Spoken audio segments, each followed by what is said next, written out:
Episode की शुरुआत में हम ये चैंग को देखते हैं जो घर आकर येमिंग से बोलता है कि अगर लू को चोट लगी थी तो उसने मुझे कॉल क्यों नहीं किया, बल्कि तुम्हें क्यों बुलाया। येमिंग उससे कहता है कि क्योंकि तुम लीमन के साथ बिजी थे। येमिंग यहाँ पर उसे ये भी कहता है कि मुझे पता है कि तुम दोनों की कॉन्ट्रैक्ट मैरिज है, लेकिन फिर भी तुम्हें उसका ख्याल तो रखना ही चाहिए। ये चैंग बोलता है कि अच्छा तो उसने तुम्हें ये सब भी बता रखा है। येमिंग उसे बोलता है कि अगर तुम उसका ख्याल नहीं रख सकते तो उसे छोड़ दो। मुझे नहीं पता कि तुम्हारा लीमन के साथ कैसा रिलेशन है, लेकिन तुम दोनों की वजह से लू काफी सफर कर रही है।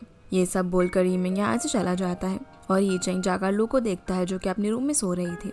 अगली सुबह जब लू उठती है तो ये चैंग उससे पूछता है कि क्या तुम ठीक हो, तो लू बताती है कि हाँ मैं बिल्कुल ठीक हूँ। फिर वो उसे बताने ही वाला होता है कि कल वो कहाँ पर था, लेकिन लू उसे मना कर देती है और बोलती है कि सबकी कोई जरूरत नहीं है क्योंकि हम दोनों ने तो पहले ही डिसाइड किया था कि हम एक दूसरे के पर्सनल मैटर्स में नहीं बोलेंगे। फिर वो उसे पूछता है कि कल तुमने मुझे बहुत सारी कॉल्स की तो क्या तुम्हें मुझे कुछ इंपॉर्टेंट बताना था, लेकिन लू मना कर देती है और यहाँ से अपनी फ्रेंड जाओकी के पास चली जाती है जहाँ जाओकी अपनी कैट की आज शादी कराती है। लू उसे बता देती है कि मैं प्रेग्नेंट हूँ, पर इस बार में यीचैंग को कुछ भी नहीं पता क्योंकि वो ड्रंक था। तो जाओकी उसे इस बार में यीचैंग को बताने को बोलती है, लेकिन लू मना कर देती है और कहती है कि यीचैंग ने ये सब मुझे लीमन समझकर किया था और मैंने ये शादी इसीलिए की थी ताकि मैं वक्त के साथ साथ यीचैंग के मन में अपने लिए प्यार जगा सकूं। लेकिन अब मैंने देख लिया है कि यीचैंग लीमन की कितनी केयर करता है, इसलिए मैं उनके बीच में नहीं आना चाहती। ये सब सुनकर जाओकी उसे बोलते हैं कि तुम्हारा जो भी डिसीजन होगा उसमें मैं तुम्हें सपोर्ट करूंगी और हम मिलकर इस बच्चे को पालेंगे। अगले सीन में हम देखते हैं कि लू जाओकी के साथ शॉपिंग करने के लिए जाती है और अगले दिन ऑफिस में आकर अपने सभी कलीग्स को गिफ्ट देती है। यीचैंग भी ये सब देख रहा था और उसे लगता है कि लू के हाथ में जो गिफ्ट है वो उसके लिए है, लेकिन वो उसके लिए नहीं था। फिर लू उससे ऑफिस की छुट्टी मांगती है और थोड़ी आनाकानी करने के बाद यीचैंग उसे छुट्टी दे देता है। दूसरी तरफ हम देखते हैं कि लू ने जिस कंपटीशन में पार्टिसिपेट किया था उसमें उसे फर्स्ट प्राइज मिला था। येमिंग उस प्राइज को लेकर आ रहा था तो यीचैंग उसे इस बारे में लू को बताने से मना करता है क्योंकि वो इस बारे में लू को खुद बताना चाहता था। लू अपनी मदर इन लॉ से मिलने के लिए जाती है और उन्हें उसका इतना ख्याल रखने के लिए थैंक्स बोलती है। तब वो उससे कहते हैं कि वो जल्दी से ग्रैंड माँ बनना चाहती हैं, इसलिए लू उनसे पूछती है कि वो अपने ग्रैंड चाइल्ड का नाम क्या रखेंगी। रात में जब यीचैंग घर पर आता है तो देखता है कि लू ने उसका फेवरेट सी फूड बनाया है, जबकि इससे उसे काफी ज्यादा एलर्जी थी, लेकिन फिर भी उसने उसके लिए बनाया था। और वो उसे ये भी बताता है कि कंपटीशन में तुमने फर्स्ट प्राइज जीता है और अब तुम दोबारा से उस गेम की लीड प्रोग्रामर बन गई हो। पर लू कहती है कि अब मुझे इस सब की कोई जरूरत नहीं है क्योंकि मैं रिजाइन दे रही हूँ। यीचैंग ये सुनकर काफी ज्यादा शॉक में हो जाता है और पूछता है कि तुमने तो ये जॉब करने के लिए मुझसे शादी की थी, तो फिर अब तुम्हें क्या हो गया। तभी लू इसे डिवोर्स लेने के लिए भी बोलती है, जो सुनकर यीचैंग वहीं पर शॉक में बैठा रह जाता है। लेकिन लू यहाँ से उठकर येमिंग के साथ बाहर चली जाती है जहाँ हम देखते हैं कि ये दोनों डिनर पर जाते हैं और लू यहाँ पर येमिंग को वही गिफ्ट देती है। फिर वो उसकी अभी तक इतनी मदद करने के लिए उसे थैंक यू बोलती है। तो येमिंग कहता है कि मैं तो तुम्हारी मदद इसलिए करता था क्योंकि मुझे लगा कि तुम मेरी फैन हो, लेकिन मुझे तो बाद में पता चला कि तुम मेरी नहीं बल्कि यीचैंग की फैन हो। लू उसे बताती है कि मैं यीचैंग की फैन तब से हूँ जब उसने अपना पहला गेम बनाया था, वो भी 5 साल पहले। जब लू घर आती है तो देखती है कि यीचैंग ने अभी तक खाना नहीं खाया है। यीचैंग उससे पूछता है कि क्या तुम मुझे इसीलिए डिवोर्स दे रही हो क्योंकि तुम येमिंग को पसंद करती हो, और अगर ऐसा ही था तो तुमने मुझसे शादी क्यों की। पर लू यहाँ उसकी मिसअंडरस्टैंडिंग क्लियर कर देती है कि हम दोनों के बीच में ऐसा कुछ भी नहीं है और येमिंग सिर्फ मेरा अच्छा दोस्त है, और वो उसे कल 2 बजे रजिस्ट्रार ऑफिस में डिवोर्स फाइल करने के लिए आने को बोलती है। अगले दिन हम लोग को ऑफिस में देखते हैं जहाँ कंपटीशन में फर्स्ट आने के लिए उसके कलीग्स उसे पार्टी देने को बोलते हैं, पर लू इन्हें बताती है कि वो यहाँ से जा रही है, जो सुनकर सभी लोग शॉक हो जाते हैं। दूसरी तरफ हम यीचैंग को देखते हैं जो कि लू के बारे में ही सोच रहा था और बास्केटबॉल कोर्ट में था। तभी उसे उसकी रिसेप्शनिस्ट का फोन आता है जो बताती है कि लू ने रिजाइन दे दिया है, जो देखकर यीचैंग टाइम देखता है और फटाफट से रजिस्ट्रार ऑफिस पहुंचने के लिए निकल जाता है। पर उसका इंतजार देखते देखते लू भी वहां से निकल गई थी, इसलिए यीचैंग ऑफिस जाता है जहाँ उसे अपनी टेबल पर लू का रेजिग्नेशन के साथ साथ डिवोर्स पेपर भी मिलते हैं जिस पर लू ने साइन किए हुए थे। अब ये जानने के लिए कि लू कहाँ पर गई है, यीचैंग लू की मॉम को कॉल करता है, लेकिन वो एकदम नॉर्मल बात करती है और पूछती है कि तुम घर पर डिनर पर कब आ रहे हो। तो यीचैंग उन्हें जल्दी ही आने का बोलकर फोन रख देता है। दूसरी तरफ हम लू को जाओकी के साथ देखते हैं जहाँ वो उससे बोलती है कि तुम यीचैंग को बता क्यों नहीं देती कि तुम प्रेग्नेंट हो। लू बताती है कि यीचैंग बहुत ही रिस्पॉन्सिबल पर्सन है और अगर मैंने ये बात उसे बता दी तो मुझे कभी भी डिवोर्स नहीं देगा और उसे ना चाहते हुए मेरे साथ रहना पड़ेगा, इसलिए मैं ऐसा बिल्कुल भी नहीं चाहती। और लू ने तो यहाँ से जाने की सारी प्लानिंग कर ली थी, वो एक दूसरे शहर में जाकर सेटल होना चाहती थी। ये जानकर जाओकी को बहुत ज्यादा गुस्सा आता है। तभी उसे यीचैंग का मैसेज आता है जो उसे लू के बारे में पूछता है, लेकिन उसे भी उस पर काफी गुस्सा था, इसलिए वो उसे ब्लॉक कर देती है। जिससे ये चैंग को लगता है कि शायद लू उसी के पास होगी, इसलिए वो उसके पास जाने के लिए निकल जाता है। तभी जीतोंग भी उसके पास यही पूछने के लिए आ रही थी कि क्या लू ने सच में रिजाइन कर दिया है, पर तभी वो टेबल पर डिवोर्स पेपर्स रखे हुए देखती है, जो देखकर वो भी काफी हैरान हो जाती है और सभी के सामने यिमिंग से जाकर पूछती है कि क्या तुम्हें पता है कि इन दोनों ने डिवोर्स ले लिया, जिस वजह से सभी लोगों को पता चल जाता है कि इनकी शादी हो गई थी और अब डिवोर्स भी हो गया है। जो सारी बातें लीमन भी सुन लेती है। तभी चैंग उसे साइड में लेकर जाता है, जहाँ जीतोंग उसे लू को कॉल लगाने के लिए बोलती है, लेकिन यिमिंग मना कर देता है और कहता है कि लू ऐसे ही कोई भी फैसला नहीं लेती और अगर अब उसने ले लिया है तो वो अपने फैसले को नहीं बदलेगी। वहीं चैंग लू को ढूंढते हुए जाओकी के घर पहुंचता है, लेकिन तब तक लू वहां से अपने पेरेंट्स के घर जा चुकी थी, जिस वजह से ये चैंग काफी परेशान हो जाता है क्योंकि लू ने अपना फोन भी बंद किया हुआ था। लू अब अपने पेरेंट्स के घर जाने से पहले ये चैंग के घर के बाहर आती है वहाँ की एक फोटो लेने के लिए, पर तभी वो लीमन को घर के अंदर जाते हुए देखती है। जब डोरबेल बजती है तो ये चैंग काफी एक्साइटमेंट से दरवाजा खोलता है क्योंकि उसे तो लगा था कि लू वापस आ गई है, पर लीमन को वहाँ पर देखकर वो उससे पूछता है कि तुम यहाँ पर क्या कर रही हो। लीमन कहती है कि अब तो तुम फ्री हो गए हो क्योंकि मुझे पता था कि तुमने शादी फोर्सफुली की है और वैसे भी वो तुम्हारे टाइप की नहीं थी। इस बात पर ईचैंग को बहुत गुस्सा आता है और वो उसे चिल्लाते हुए बोलता है कि मुझे पता है कि मेरे लिए क्या सूटेबल है क्या नहीं, और उसे ये सब बोलकर यहाँ से भगा देता है और लाइट्स ऑफ कर लेता है। पर लू को लगता है कि वो दोनों साथ में हैं, जो देखकर वो काफी सैड हो जाती है और यहाँ से चली जाती है। फिर लू अपने पेरेंट्स के घर पर जाती है, जहाँ वो इन्हें बता देती है कि ईचैंग जिस लड़की से सबसे ज्यादा प्यार करता था वो वापस आ गई है, इसलिए अब मेरी यहाँ पर कोई जगह नहीं है। ये देखकर उसके डैड को काफी गुस्सा आता है और वो बोलते हैं कि मैं अभी ईचैंग से बात करता हूँ, लेकिन लू इन्हें मना कर देती है और बोलती है कि सारी गलती मेरी ही है, मैं ही उन लोगों के बीच में आई और डिवोर्स फाइल करने के लिए भी मैंने ही कहा। और वो यहाँ पर अपने पेरेंट्स को ये भी बता देती है कि वो सेटल होने के लिए दूसरे शहर जा रही है। तब उसके डैड उसे समझाते हैं कि उसे यहाँ से नहीं जाना चाहिए, पर उसकी मॉम उसकी डैड को ऐसा करने से रोकती है और बोलती है कि ये हमसे पूछने के लिए थोड़ी आई है, हमें बताने के लिए आई है, क्योंकि इसने शादी भी अपनी मर्जी से की और डिवोर्स भी अपनी मर्जी से ही कर लिया और अब तो ये काफी बड़ी हो गई है, इसलिए जो चाहे फैसला ले सकती है। ये बोलकर वो नाराज होकर अपने रूम में चली जाती है। अगली सुबह ये चैंग यिमिंग से बात करने के लिए आता है और उससे पूछता है कि लो कहाँ पर है।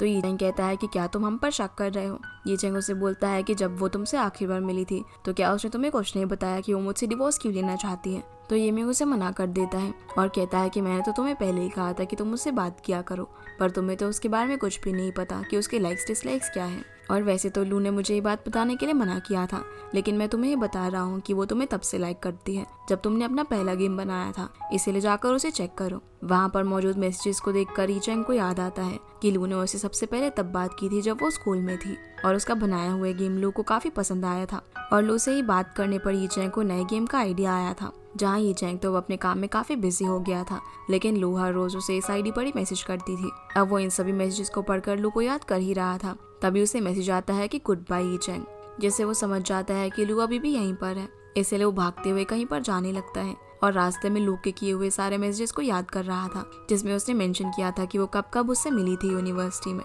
लेकिन ई चैंग ने उसे इग्नोर किया था। दूसरी तरफ हम लोग को देखते हैं जो अपना सारा सामान पैक करके दूसरे शहर जाने के लिए निकल रही थी, और क्योंकि अब उसने फैसला कर ही लिया था तो उसके पेरेंट्स भी उसे सपोर्ट करते हैं। तभी यहाँ पर ई चैंग पहुंच जाता है जो लू के पेरेंट्स से उसके बारे में पूछता है, पर लू के डैड को उस पर बहुत ज्यादा गुस्सा था और वो उसे बताने से मना कर देते हैं। ये चैंग अब उनसे बहुत रिक्वेस्ट करता है लू के बारे में जानने के लिए, तो उसकी मॉम बता देती है कि वो एयरपोर्ट पर गई है। जो सुनकर ये चैंग एयरपोर्ट की तरफ भागता है, लेकिन तब तक लू वहाँ से जा चुकी थी, इसीलिए वो उसे एयरपोर्ट पर नहीं मिलती। जिसके बाद हम ये चैंग की मॉम को देखते हैं जो जीतोंग के साथ कंपनी चलने को बोलती है क्योंकि वो लू से भी मिलना चाहती थी, लेकिन जीतोंग अपनी मॉम को काफी ज्यादा रोकने की कोशिश करती है, जिससे उसकी मॉम समझ जाती है कि जरूर कुछ ना कुछ गड़बड़ है। इसे वो लू को कॉल करती है, लेकिन उसका फोन तो स्विच ऑफ आ रहा था। तभी यहाँ पर ये चैंग आ जाता है जो अपनी मदर को बताता है कि लू मुझसे डिवोर्स चाहती है। जो सुनकर उसकी मदर काफी शॉक हो जाती है और बोलती है कि ये सब कुछ लीमन की वजह से हुआ होगा, मैंने तो तुम्हें पहले ही उससे दूर रहने के लिए कहा था। जिसके बाद हम लू को देखते हैं जो कि एक नई जगह पर पहुंच चुकी थी। फिर हम ये चैंग और यिमिंग को साथ में बात करता हुआ देखते हैं, जहाँ पर ये चैंग कहता है कि कितना अच्छा होता अगर लू मुझे यूनिवर्सिटी में ही मिल जाती तो। यिमिंग उसे कहता है कि तुमने तो कभी लू पर इतना ज्यादा ध्यान भी नहीं दिया, इवन उसका एक्सीडेंट भी कोई नॉर्मल एक्सीडेंट नहीं था, कोई उसका पीछा कर रहा था जिसके हाथ पर जला हुआ निशान था, और जब तुम ऐसे टाइम पर भी उसके साथ नहीं थे तो और भी ज्यादा हर्ट हो गई होगी। ई चैंग को इस निशान के बारे में कुछ याद आता है और वो यहाँ से उठकर चला जाता है। अगले दिन हम देखते हैं कि ई चैंग लीमान को लंच पर लेकर जाता है, जो देखकर वो तो काफी खुश हो जाती है। पर लंच के वक्त ई चैंग अपना फोन रिकॉर्डिंग पर ऑन करके वॉशरूम का बहाना करके यहाँ से चला जाता है। तभी वहाँ पर उसके फादर आते हैं, जो कि उससे बात करने लगते हैं। कहते हैं कि तुम चिंता मत करो, पुलिस मुझे नहीं पकड़ पाएगी, क्योंकि मैंने उसका एक्सीडेंट थोड़ी करवाया था, और मैं जिस वक्त उसका पीछा कर रहा था उस वक्त तो मैंने मास्क पहना हुआ था। लीमन कहती है कि मैं बाल आपकी चिंता क्यों करूंगी, और वैसे आप यहाँ पर क्यों आए हो। तभी उसके फादर कहते हैं कि अरे तुमने तो मुझे अपने फोन से मैसेज करके यहाँ पे बुलाया है।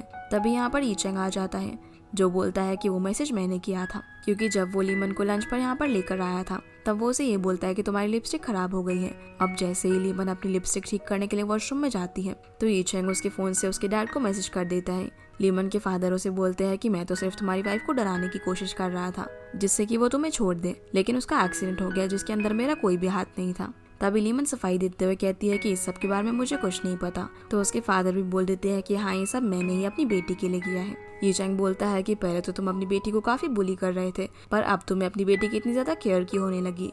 इसका मतलब ये है कि पहले तुम लोग मुझसे झूठ बोल रहे थे ताकि मुझे लीमन के लिए थोड़ी सिंपैथी हो। अब क्योंकि ई चैंग ने ये सारी बातें रिकॉर्ड कर ली थी तो वो इनसे अपने सारे रिश्ते तोड़कर वहाँ से जाने लगता है। जिसके बाद हम लोग को देखते हैं जो कि अपने नए अपार्टमेंट में शिफ्ट हो गई थी, और ई चैंग भी अब ये सब कुछ जाने के बाद ठान लेता है कि वो कुछ भी हो जाए लू को ढूंढ कर ही रहेगा। फिर हम देखते हैं कि जब ई चैंग के डैड को इस सब के बारे में पता चलता है तो वो उस पर काफी ज्यादा गुस्सा करते हैं। तो ई चैंग उन्हें बताता है कि उसने डिसाइड किया है कि वो लू के पेरेंट्स से माफी मांगेगा और कुछ भी करके लू को वापस लेकर आएगा, क्योंकि उसे भी अब पता चल गया था कि वो लू को प्यार करता है। जिसके बाद हम लू को देखते हैं जो कि अपनी नई शुरुआत कर रही थी, और जब वो एक रेस्टोरेंट में बैठकर नूडल्स खा रही थी तब वो काफी स्पाइसी होने की वजह से एक पर्सन उसे पानी की बोतल देकर चला जाता है। फिर हम ई चैंग को देखते हैं जो कि अपनी मदर के साथ लू के घर पर माफी मांगने के लिए जाता है, लेकिन वो उसे घर से बाहर निकाल देते हैं। अब जैसे तैसे करके वो लोग लू की मॉम को मनाने ही वाले थे, लेकिन लू के डैड काफी गुस्से में थे और वो दरवाजा बंद कर देते हैं। तो ई चैंग डिसाइड करता है कि वो तब तक यहाँ पर आता रहेगा जब तक वो लोग इसे नहीं बता देते कि लू कहाँ पर गई है। आगे हम लोग को देखते हैं जो कि एक कंपनी में जॉब इंटरव्यू देने के लिए जाती है, जहाँ पहले तो सब कुछ ठीक चल रहा था, लेकिन वो जैसे ही बताती है कि वो प्रेग्नेंट है तो वो एम्प्लॉयर उसे ये बोलकर जॉब देने से मना कर देते हैं कि उसके पास रिजाइन कंफर्मेशन लेटर नहीं है। अब जब लू काफी सारी बुक्स लेकर अपनी बिल्डिंग में वापस आ रही होती है तभी लिफ्ट में उसकी मुलाकात फिर से उसी पानी वाले लड़के से होती है जिसका नाम लू चिंग है। जहाँ लू की बुक्स देखकर उसे पता चलता है कि वो एक प्रोग्रामर है और वो उससे अपने नंबर्स एक्सचेंज करने के लिए बोलता है, क्योंकि वो लोग एक ही बिल्डिंग में रहते हैं। लेकिन लू उसमें बिल्कुल भी इंटरेस्ट नहीं दिखाती। फिर लू अपनी रूम में जाकर जाओकी से बात कर रही होती है, जहाँ वो उसे बताती है कि प्रेग्नेंट होने की वजह से उसे आज जॉब नहीं मिली। तो जाओकी उसे कहती है कि उसे ये बात बतानी भी नहीं चाहिए। तभी लू के दरवाजे पर कोई नॉक करता है, जो कि और कोई नहीं बल्कि लू चिंग था। वो लू से बोलता है कि मेरा लैपटॉप खराब हो गया है, इसलिए तुम ठीक कर दो, और वो बिन बुलाए मेहमान की तरह उसके घर के अंदर आ जाता है। अब लू जब उसका लैपटॉप ठीक कर रही होती है तभी लू चिंग को उसके डॉक्यूमेंट्स देखकर पता चलता है कि वो जॉब ढूंढ रही है, और उसे ये भी पता चलता है कि वो उसकी यूनिवर्सिटी से ही पढ़ी हुई है। अब वो उसे अपनी कंपनी में जॉब ऑफर करता है, लेकिन एज अ टेक्नीशियन, क्योंकि वो एक एंटरटेनमेंट कंपनी चलाता था। लू भी यहाँ पर जाओकी की बात याद करके उसे अपनी प्रेगनेंसी के बारे में नहीं बताती। दूसरी तरफ हम जीतोंग को देखते हैं जो कि घर पर खाना खा रही थी। तभी वो यूचेंग को उसके बाल ठीक से बांधने के लिए बोलती है। अब जैसे वो उसके रबर बैंड को देखता है तब उसे याद आता है कि उस दिन उसने सच में लू के साथ नाइट स्पेंड की थी और वो सब कुछ कोई सपना नहीं था। फिर वो उससे पूछता है कि ये रबर बैंड तुमने कहाँ से लिया। तो जीतोंग बता देती है कि एक बार मैं और लू शॉपिंग करने के लिए गए थे, तब हम दोनों ने सेम लिया था। अब ये सब जानने के बाद यूचेंग काफी अपसेट हो जाता है और उसे लू के लिए काफी बुरा लग रहा था, इसलिए वो बहुत ज्यादा ड्रिंक करता है। अगले दिन जाओकी लू के लिए उसका रेजिग्नेशन कंफर्मेशन लेटर लेने के लिए आती है, लेकिन बिना अपॉइंटमेंट के कोई भी उसे अंदर नहीं जाने दे रहा था, इसलिए उसे गोमू को अनब्लॉक करके उसकी मदद मांगनी पड़ती है। जब वो गोमू से बात कर ही रही थी तभी वहाँ पर मिस येजी आती है, जिन्होंने वही क्लिप लगाई हुई थी जो गोमू ने कहा था कि मैं अपनी गर्लफ्रेंड के लिए ले रहा हूँ, जो देखकर जाओकी समझ जाती है कि ये उसकी गर्लफ्रेंड है। इसी बीच हमें फ्लैशबैक से पता चलता है कि गोमू ने मिस येजी को ये क्लिप जानबूझकर पहनने के लिए दिया था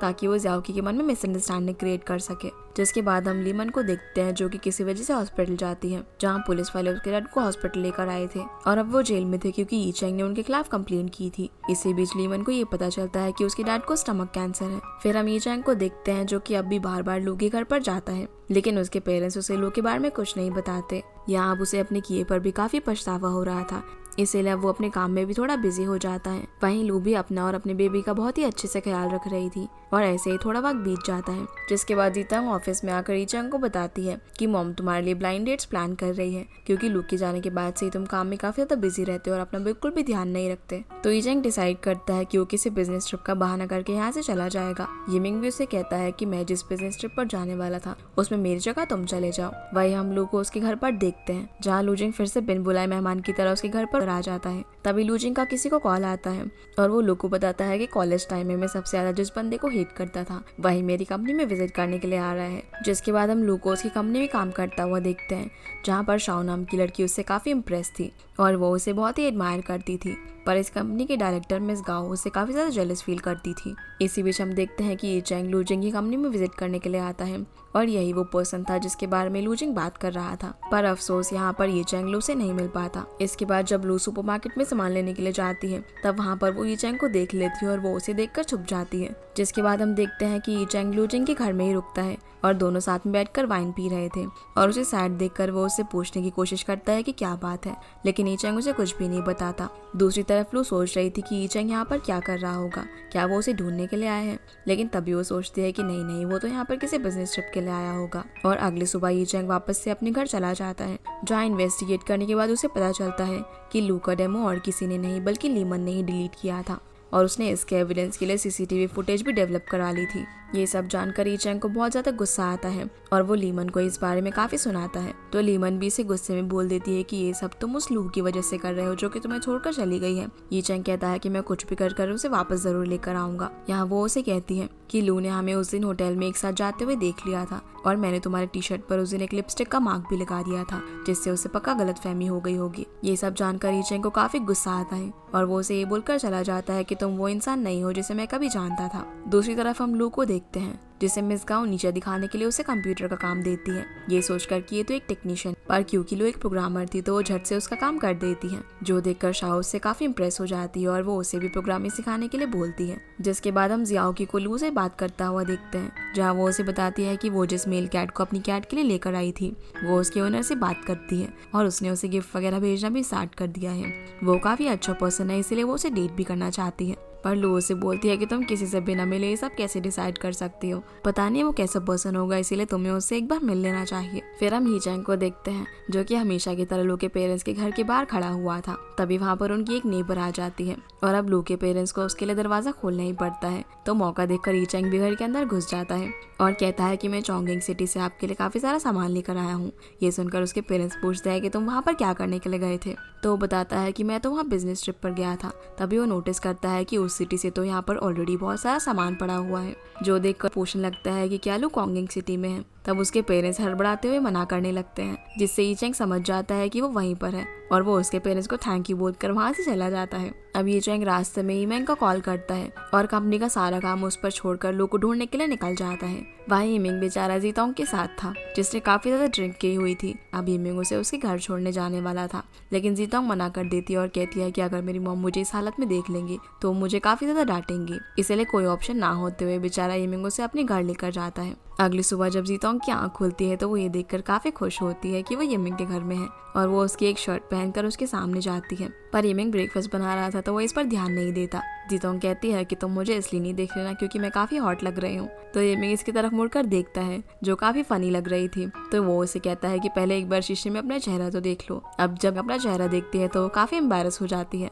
जिसके बाद हम ईचंग को देखते हैं, जो कि चोंगिंग सिटी की हर प्रोग्रामिंग कंपनी में जाकर लू के बारे में इन्फॉर्मेशन निकाल रहा था और वो उसे ढूंढने के लिए मिसिंग पोस्टर्स भी प्रिंट करवाता है। इसी बीच लूजिंग को भी पता चल जाता है कि ईचंग इस सिटी में वापस से आ गया है, इसलिए वो उसे अपने साथ रहने के लिए बुलाता है। तो ईचंग उसे बता देता है कि वो यहाँ पर अपनी वाइफ को ढूंढने के लिए आया है। जो सुनकर लूजिंग उसे बोलता है कि आखिर ऐसी कौन सी लड़की थी जिसने तुम्हें डंप किया, मैं भी उससे जरूर मिलना चाहूंगा। जिसके बाद हम देखते हैं कि लूजिंग फिर से लू से फ्लर्ट करने की कोशिश करता है, लेकिन वो उसे बिल्कुल भी भाव नहीं देती। इसलिए वो उसे डिनर पर चलने के लिए कहता है, क्योंकि वो और भी एम्प्लॉयज के साथ डिनर कर रहा था, जहाँ पर उसने ईचंग को भी बुलाया हुआ था। ये चैंग जब रात में डिनर के लिए होटल में पहुंचता है तब वो वहाँ पर लू को देख लेता है, लेकिन वो उसकी पीछा करने से पहले ही वहाँ से गायब हो जाती है। और जब ये चैंग डिनर पर आकर लू को देखता है तो दोनों एक दूसरे को देखकर काफी शॉक हो जाते हैं। लू यहाँ पर ऐसी रिएक्ट करती है कि जैसे ही दोनों स्ट्रेंजर्स हो। डिनर के वक्त ये चैंग लू के बिहाफ पे ड्रिंक कर लेता है। इतना सा ड्रिंक करते ही उसे काफी चढ़ जाती है और लू ये चैंग और लू जिंग दोनों को ही ड्राइव करके घर पर ले जा रही होती है, जहाँ ये चैंग नशे में कहता है कि डार्लिंग आखिर मैंने तुम्हें ढूंढ ही लिया और प्लीज मुझे माफ कर दो। अगली सुबह जब ये चैंग उठता है, लू जिंग को बोलता है कि मैं फिर से तुम्हारी कंपनी विजिट करना चाहता हूँ, और अब क्योंकि वो जब तक लू को नहीं मना लेता वो यहीं पर रहने वाला था। लू जब ऑफिस जाने के लिए बाहर आती है वो ये चैंग को देखकर उनके साथ जाने से मना कर देती है। तो लू जिंग कहता है कि कल तुम भी तो हमें ड्राइव कर घर पर लाई थी, इसलिए हमें भी ये मौका दो। ऑफिस पहुंचकर मिस गाओ ये चैंग को कंपनी दिखाने वाली होती है, लेकिन ये चैंग बोलता है कि लू मुझे दिखा देगी, और यहाँ वो उससे बिल्कुल आउटसाइडर की तरह बात कर रही थी। तो ये चैंग उसे बोलता है कि आप बस भी करो, तुम्हें पता है कि मैं यहाँ पर क्यों आया हूँ। अब जब लू कुछ सामान लेने के लिए जाती है तो ये चैंग उसके पास आकर उसे कहता है कि तुम भला कब तक मुझे इग्नोर करोगी। तो लू उससे कहती है कि तुम जिस भी काम के लिए यहाँ पर आए हो मुझे इस सबसे कोई फर्क नहीं पड़ता। उसी वक्त लू जिंग लू को आवाज देने लगता है तो लू ये चैंग को पीछे काट देती है। ये चैंग उसे कहता है कि अच्छा तो क्या तुम इस बात से डर रही हो कि किसी को हमारे रिलेशन के बारे में पता न लग जाए। इसे वो सबको बताने वाला होता है, लेकिन लू उसके मुंह पर हाथ रख देती है और ये चैंग मौका देखकर उसके क्लोज होने लगता है, पर लू वहाँ से चली जाती है। फिर ये चैंग मिस गाओ से पूछता है कि क्या लू और लू जिंग काफी क्लोज हैं। तो वो बताती है कि ज्यादा कुछ तो मुझे नहीं पता, बस मुझे इतना पता है कि वो दोनों एक ही बिल्डिंग में रहते हैं। तो लू जिंग उसे रोज कंपनी में लेकर आता है और उन्होंने उसे इस कंपनी में जॉब दी है। जिसके बाद ये चैंग लू जिंग के कैबिन में जाता है जहाँ पर वो लू के साथ काम कर रहा था, जो देखकर ये चैंग काफी चिढ़ जाता है और उसे बाहर चलने को बोलता है। तो लू जिंग लू को भी अपने साथ ले जाने लगता है। बाहर जाकर ये चैंग देखता है कि लू जिंग को तो लू की लाइक्स और डिसलाइक्स के बारे में भी पता चल गया है, जो देखकर वो काफी जेलस होता है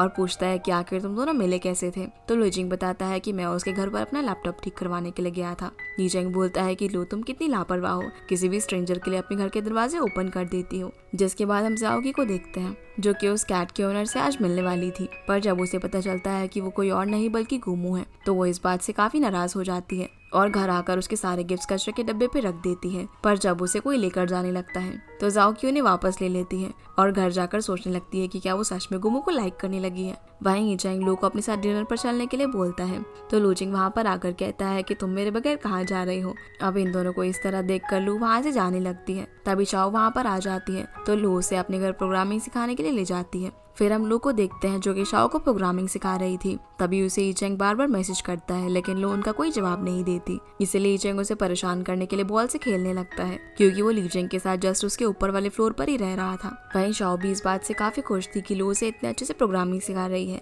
इसलिए वो उसे कहती है कि वो अपनी और दोस्तों को भी लेकर आएगी। उसके यहाँ से जाने के बाद में लू ई चैंग को रिप्लाई में बर्ड्स की काफी सारी फोटोज भेज देती है, जिन्हें देखकर वो काफी डर जाता है और लू से डायरेक्ट बात करने के लिए आ जाता है और लू से बात करने के लिए उसके रूम के बाहर दरवाजा खटखटाने लगता है, लेकिन लू दरवाजा नहीं खोलती। अब क्योंकि वो काफी शोर मचा रहा था इसलिए बिल्डिंग का मैनेजर वहाँ पर आ जाता है। फिर मैनेजर लू और लू जिंग दोनों को बुलाता है और उनसे पूछता है कि क्या वो ये चैंग को जानते हैं। तो लू जिंग बताता है कि ये हम दोनों का फ्रेंड है, लेकिन ये चैंग अब यहाँ पर बता देता है कि ये मेरी वाइफ है। लू कहती है कि एक्स वाइफ, क्योंकि हमारा डिवोर्स हो गया है, लेकिन ये चैंग बताता है कि अभी डिवोर्स नहीं हुआ है क्योंकि मैंने पेपर्स पर साइन नहीं किए हैं। जो सुनकर लू यहाँ से जाने लगती है, पर ये चैंग उसे रोककर बताता है कि मैंने पता लगा लिया है कि उस दिन तुम्हारा पीछा लीमन के फादर कर रहे थे और लीमन ने ही तुम्हारा डेमो डिलीट किया था, जो सब मैंने अब पता लगा लिया है। और उस वक्त मैंने सिर्फ इसी वजह से कोई एक्शन नहीं लिया था क्योंकि हमारे पास कोई सबूत नहीं था। अब यहाँ लू उससे पीछे छुड़ाने के लिए बोल देती है कि चलो ठीक है, मैंने तुम्हें माफ किया, लेकिन वो सारी पास्ट की बातें थी इसीलिए सब कुछ भूल जाओ,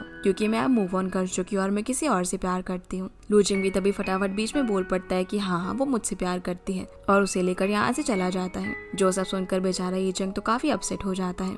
लिफ्ट में जाकर लू जिंग को थैंक्स बोलती है उसकी मदद करने के लिए। तो वो बोलता है कि मैं तो काफी खुश हूँ कि कोई ऐसी लड़की आई जिसने ई चैंग को रिजेक्ट किया। अगले दिन लू जिंग लू को बताता है कि ई चैंग तो अपनी सिटी में वापस चला गया है और मुझे नहीं पता था कि वो तो इतनी जल्दी हार मान जाएगा। ये सुनकर तो लू को भी अच्छा नहीं लग रहा होता, लेकिन वो ऐसा प्रिटेंड करती है कि वो बिल्कुल ठीक है, जो बात लू जिंग भी समझ जाता है। जिसके बाद हम ई चैंग को देखते हैं जो कि किसी जरूरी काम से वापस गया था और वो जल्दी से सारा काम निपटा के वापस जाने की तैयारी करने लगता है। अगले सीन में हम लोग को देखते हैं जिसके पास कुछ और बच्चे पढ़ने के लिए आ रहे थे और क्योंकि वो इतनी अच्छी प्रोग्रामिंग सिखाती है तो वो लोग डिसाइड करते हैं कि वो लोग उसे इसके लिए फीस भी देंगे। जब सभी बच्चे क्लासेस खत्म करके जा ही रहे थे तभी चैंग भी मौका देकर लू के घर में घुस आता है और बोलता है कि वो काफी थक गया है क्योंकि वो अभी बहुत सारा काम करके वापस आ रहा है, इसलिए प्लीज मुझे एक गिलास पानी पिला दो। पर जब तक वो पानी लेकर आती है तब तक थका होने की वजह से ये चैंग वहीं पर सो जाता है। ये चैंग जब सो रहा होता है तो उसे ऐसा लगता है कि लू उसके पास है और वो उसके हाथ को चूमने लगता है, लेकिन जैसे ही वो अपनी आंख खोलता है तो देखता है कि वो तो लू चिंग है।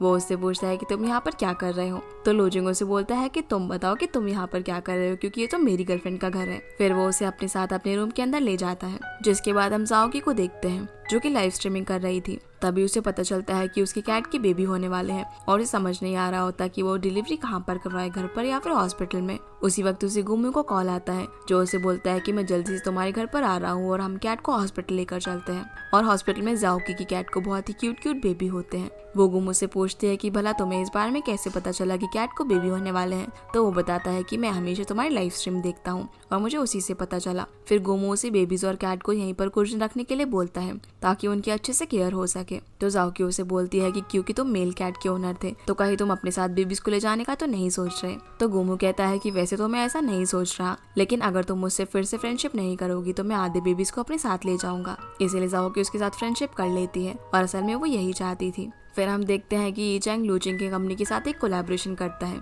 इसीलिए वो दोनों लू के साथ में लंच पर जाते हैं। जहाँ लू इन दोनों के लिए ड्रिंक्स लेने के लिए चली जाती है। तब ये चैंग उससे एक असिस्टेंट मांगता है, तो लू चिंग कहता है कि तुम लू को छोड़कर किसी को भी अपना असिस्टेंट बना सकते हो। इसीलिए ये चैंग उसे एक गेम खेलने के लिए कहता है क्योंकि इनके सामने काफी सारा स्पाइसी फूड पड़ा हुआ था, तो इसमें से इन लोगों को चिलीज खानी थी और जो सबसे पहले पानी पिएगा वो हार जाएगा। इसलिए दोनों ये सब स्पाइसी खाना खाने लगते हैं। पर तभी वहाँ पर लू आकर लू चिंग को पानी के लिए पूछ लेती है, जिससे वो पी लेता है। इस वजह से वो हार जाता है। इसलिए अब लू इस प्रोजेक्ट के लिए ये चैंग की असिस्टेंट बन जाती है और दोनों साथ में काम करने लगते हैं। फिर हम ये चैंग के पेरेंट्स को देखते हैं क्योंकि आज उनकी एनिवर्सरी थी, तो वो एक लवी डवी कपल की तरह बिहेव कर रहे थे और उन्हें ये भी ध्यान नहीं रहता कि जीतांग भी वहीं पर बैठी हुई है। तो उसके फादर बोलते हैं कि ये चैंग तो हमें सबसे पहले विश करता था, लेकिन इस बार वो कहाँ है। अब ये चैंग की मॉम को जब पता चलता है कि वो आजकल कुछ ज्यादा ही बिजनेस ट्रिप पर जाने लगा है, तो वो सोचने लगती है कि वहाँ कहीं वो किसी लड़की को तो डेट नहीं कर रहा। इसीलिए वो उस पर नजर रखने के लिए जीतांग को वहाँ पर भेजने लगती है। पर क्योंकि जीतांग ये अकेले नहीं कर सकती थी, इसलिए वो हिम्मत करके यीमिंग के पास जाती है